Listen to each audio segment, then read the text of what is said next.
Three, two, one. Assalamualaikum warahmatullahi wabarakatuh. Yang terhormat kepada Bapak Danu Aris Setianto, Sarjana Syariah Magister Hukum.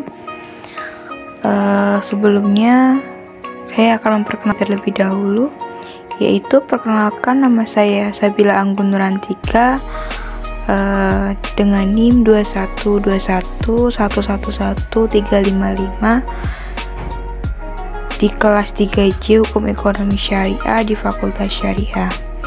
Di sini saya akan membahas tentang al-hal wal aqd.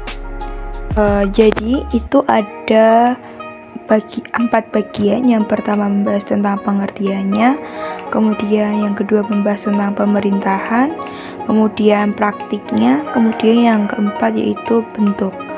Jadi di sini saya akan membahas tentang pengertiannya. Apa sih itu pengertian ahal wa al-aqd? Itu juga dapat diartikan sebagai orang-orang yang bertindak sebagai wakil umat. Untuk tugas mereka biasanya antara lain adalah memilih khalifah, imam, dan kepala negara dalam sistem pemerintahan Islam. Secara hafliyah dapat diartikan sebagai orang yang dapat memutuskan dan mengikat. Para ahli fikih siyasah juga mengatakan bahwa al-hal wal aqd sebagai orang yang memiliki kewenangan untuk memutuskan dan menentukan suatu atas umat warga negara di dalam Islam. Kemudian materi yang selanjutnya yaitu membahas tentang pemerintahan ahal wa ahal al-ahad. Jadi di sini itu ada tiga, yaitu yang pertama pada masa Nabi Muhammad SAW, kemudian yang kedua pemerintahan pada zaman Abu Bakar As-Siddiq, kemudian yang ketiga yaitu pada zaman Umar bin Khattab. Di sini kita akan membahas yang pertama, masa pemerintahan pada Nabi Muhammad SAW. Setelah Nabi Muhammad SAW meninggal dunia, maka kepemimpinan umat Islam digantikan oleh seorang khalifah sebagai penyambung tugas Nabi SAW. Beberapa orang khalifah di Bai'ah selama masa tersebut, diantaranya yaitu ada 4 khalifah. Yang pertama Abu Bakar As-Siddiq, kemudian yang kedua Umar bin Khattab, kemudian yang ketiga Utsman bin Affan, dan yang terakhir yaitu Ali bin Abi Thalib. Mereka biasa dikenal dengan Khulafaur Rasyidin, yang berarti orang-orang yang ditunjuk sebagai pengganti atau pemimpin yang benar, yang lurus ataupun cerdas, serta memperoleh petunjuk atau hidayah serta arif kebijaksanaan. Kemudian yang kedua pada masa Khalifah Abu Bakar As-Siddiq. Ketika beliau dipilih dengan cara musyawarah oleh kaum Muhajirin dan Anshar, musyawarah tersebut dilakukan agar tidak terjadinya kekosongan pemimpin umat muslim. Pada akhirnya mereka pun sepakat bahwa karena Nabi Muhammad SAW. Kemudian pada masa Abu Bakar ini beliau menyelesaikan perkara dengan cara bermusyawarah. Apabila beliau tidak menemukan cara penyelesaiannya di dalam Al-Quran dan Sunnah atau hadis, beliau mengajak para sahabat bermusyawarah dengan tujuan untuk mencapai suatu keputusan. Dan apabila setelah keputusan tersebut telah ditetapkan, maka ia pun menggunakan keputusan tersebut sebagai suatu solusi penyelesaian dari perkara yang ada. Kemudian pada masa Umar bin Khattab, yaitu sebagai khalifah kedua menggantikan Abu Bakar As-Siddiq menjelang masa-masa akhir kepemimpinannya. Abu Bakar As-Siddiq mengadakan musyawarah untuk menunjuk khalifah berikutnya akan menggantikan dirinya, karena pada saat itu beliau sudah dalam keadaan sakit parah. Dengan berdasarkan wasiat beliau yang juga disetujui oleh suara mayoritas, maka terpilih Umar sebagai khalifah kedua menggantikan Abu Bakar As-Siddiq. Kemudian pembahasan yang ketiga yaitu tentang praktik ahal wal aqd di dalam Islam.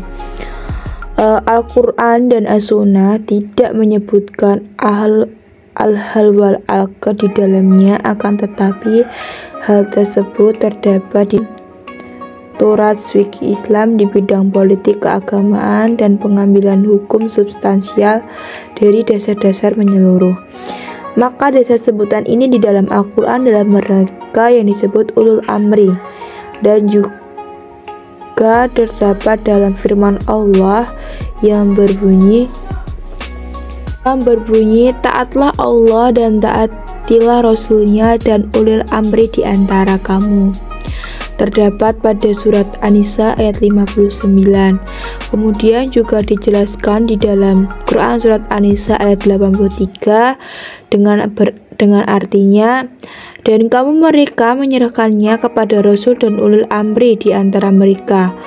Tentulah orang-orang yang ingin mengetahui kebenarannya atau akan dapat mengetahui dari mereka. Dengan demikian, fikih politik Islam telah menciptakan sebuah bentuk musyawarah di masa awal timbulnya Daulah Islamiyah di Madinah.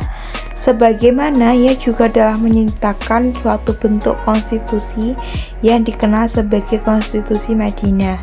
Firman Allah untuk membentuk segolongan khusus kepada seluruh rakyat adalah sifatnya fardhu ain atau wajib perorangan. Setiap orang muslim wajib hukumnya untuk mengutus sebagai kaum muslimin yang lain untuk bertugas melaksanakan amar ma'ruf nahi mungkar.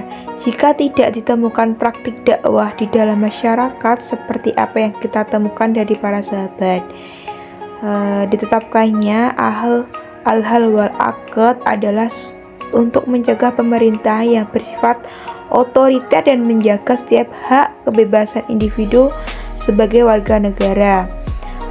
Al-hal wal aqd memang tidak tertulis jelas di dalam Al-Quran, akan tetapi pada praktiknya di lapangan dapat kita jumpai pada masa Rasulullah SAW dan masa setelahnya, yaitu ketika masa Khulafaur Rasyidin, yang semuanya mengukuhkan akan komitmen penguasa dalam Islam untuk bermusyawarah dengan permusyawaratan dan tidak bersikap egois yang hanya memegang pendapatnya sendiri dalam perkara itu. Kemudian materi yang selanjutnya, pembahasan yang keempat yaitu tentang bentuk al-hal wal aqd itu ada 3, yaitu yang pertama musyawarah yang terjadi pada dasar permintaan Nabi Muhammad SAW sendiri. Contohnya yakni ketika sebelum pecahnya perang Uhud, karena kebimbangan yang terjadi apakah mereka tetap terdiam di Madinah sambil menunggu datangnya musuh ataukah pergi keluar Madinah untuk menghadapi musuh. Maka dari itu Nabi Muhammad SAW mengumpulkan beberapa orang, sebagian dari pemuka kaum muslimin dan sebagian yang lain pemuka orang-orang yang munafik, untuk dimintai pendapatnya. Dalam hal ini Nabi Muhammad SAW selalu memberikan kebebasan bagi orang yang diminta pendapatnya, sekalipun pada hasil akhirnya tetap ada di tangan beliau sebagai pemimpin sidang. Dan bentuk yang kedua tentang musyawarah yang dimulai oleh sahabat sendiri.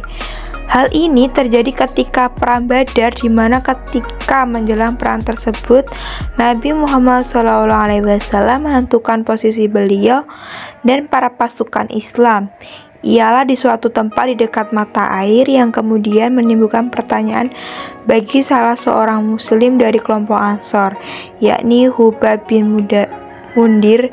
Ia bertanya kepada Nabi Muhammad SAW, apakah keputusan tersebut Nabi dapatkan atas petunjuk Allah atau justru diputuskan sendiri sebagai pemikiran strategi perang sehingga Nabi dan para pasukan yang lain dilarang bergeser di tempat itu. Kemudian Nabi Muhammad SAW bahwasanya keputusan tersebut adalah sama-sama beliau yang menentukan, bukan atas perintah Allah yang mengetahui jawabannya. Kemudian bentuk yang ketiga yaitu bentuk musyawarah yang posisinya menempati antara kedua bentuk yang telah dijabarkan di atas, yaitu golongan bentuk pertama dan kedua. Dalam arti lain, Nabi Muhammad SAW baru akan mengambil suatu tindakan musyawarah pada saat menjelang saat-saat pelaksanaan. Salah satu peristiwa yang dapat digolongkan ke dalam klasifikasi yang ketiga ini adalah pada saat Nabi Muhammad SAW membuat keputusan untuk mengadakan perdamaian dengan kaum Ghatfan ketika perang Khandaq, dengan catatan Nabi Muhammad SAW telah menjanjikan seperti hasil-hasil buah-buahan dari kota Madinah akan diberikan kepadanya sekutunya apabila mereka masih bersedia menarik pasukan mereka dari perang tersebut. Saat janji itu akan dilaksanakan, Rasulullah pun terlebih dahulu meminta usul untuk nasihat dari Sa'ad ibnu Mu'aiz dan Sa'ad ibnu Ubadah mengenai hal tersebut. Cukup demikian yang dapat saya sampaikan. Apabila ada salah kata ataupun ucapan dari saya mohon maaf sebesar-besarnya.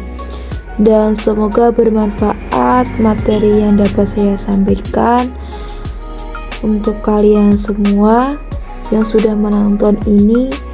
Kami ucapkan terima kasih banyak. Cukup sekian. Wassalamualaikum warahmatullahi wabarakatuh.